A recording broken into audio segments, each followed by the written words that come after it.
চাঁদের আলোয় স্নাত রাত বনগাঁওয়ের গভীর জঙ্গলে সেদিন হঠাৎই এক আতঙ্ক ছড়িয়ে পড়ল। শোনা গেল ঘোড়ার টকবক আওয়াজ, তারপরই চিৎকার, ডাকাত, বাঁচাও!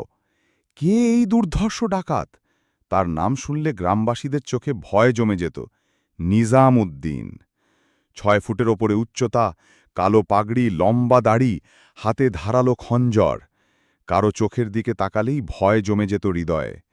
কেউ জানত না কোথা থেকে এসেছিল সে, কিন্তু সবাই জানত সে এসেছে সর্বনাশের দূত হয়ে। নিজামউদ্দিন ছিলেন কেবল একজন ডাকাতি নয়, বরং এক প্রকার ডাকাতদের গুরু। একবার যে তার দলে ঢুকেছে, সে আর ফিরে যেতে পারেনি।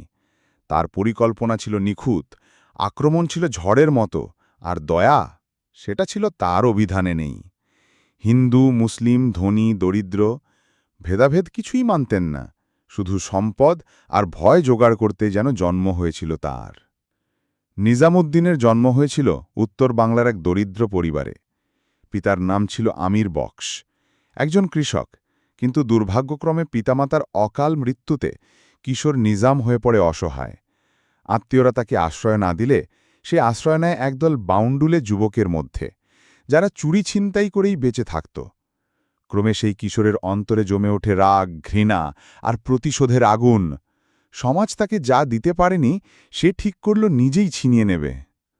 প্রথম চুরি করে মাত্র ১৩ বছর বয়সে। ধরা পড়ে, মার খায়, কিন্তু ভয় পায় না। এরপর দলে দলে গড়ে তোলে নিজস্ব চক্র, যারা তাকে উস্তাদ বলেই ডাকত। কুখ্যাতি ছড়িয়ে পড়ে মালদা থেকে মুর্শিদাবাদ, তারপর ঢাকা পর্যন্ত।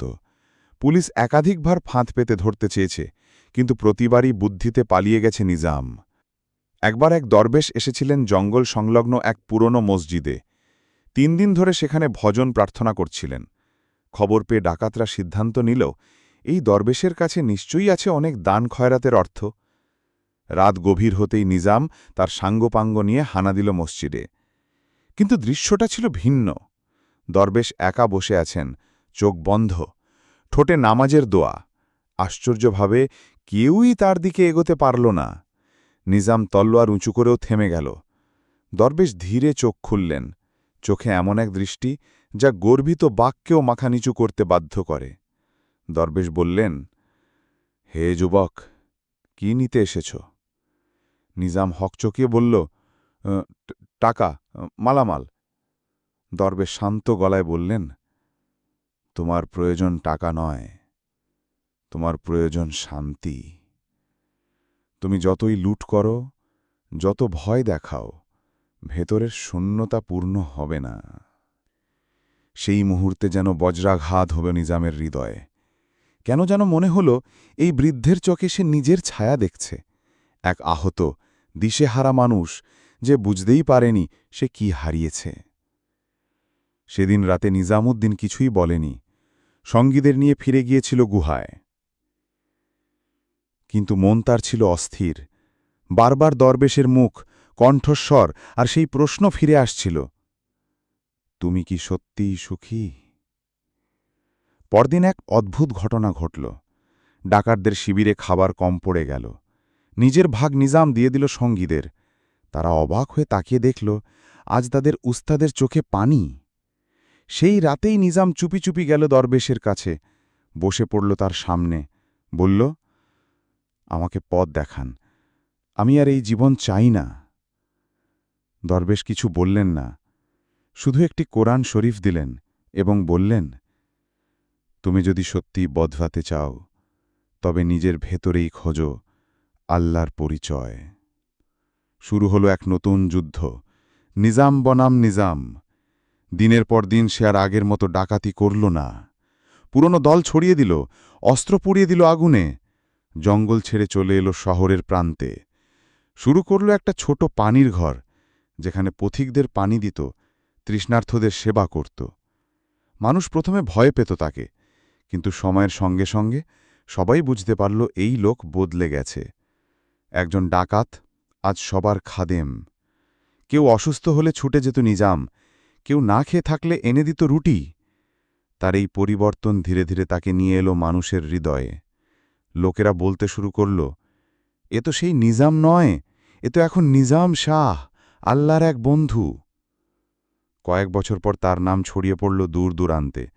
মানুষ তার কাছে আসত হেদায়েতের জন্য, শান্তির জন্য। তার কথাই ছিল প্রজ্ঞা, হৃদয় ছিল সত্যিকারের ভালোবাসা। কোনো বিদ্বেষ ছিল না, ছিল না অহংকার।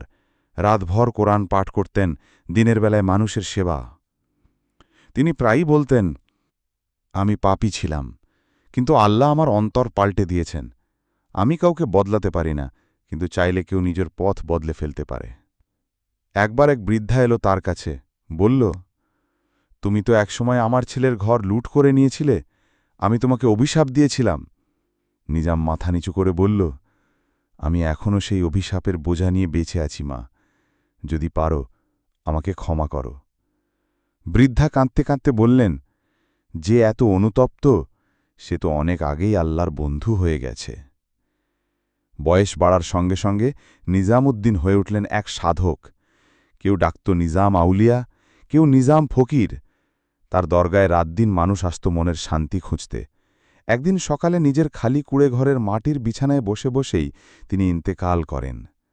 পাশে ছিল কোরআন শরীফ, পাশে ছিল একটা পুরনো ছেঁড়া রুমাল, সেই দরবেশের উপহার। তার জানাজায় হাজার হাজার মানুষ অংশ নেয়। হিন্দু, মুসলিম, খ্রিস্টান, সব ধর্মের মানুষ এক কাতারে দাঁড়ায়। সবাই এক বাক্যে স্বীকার করে, নিজামউদ্দিন ছিলেন আল্লাহর এক অদ্ভুত রহমত। যদিও নিজামউদ্দিনকে নিয়ে এই কাহিনী অনেক ঐতিহাসিকই সম্পূর্ণ বানোয়াট বলে মনে করেন, আবার অনেকেই এর মধ্যে একটি মানব ইতিহাসের বড় শিক্ষা খুঁজে পান।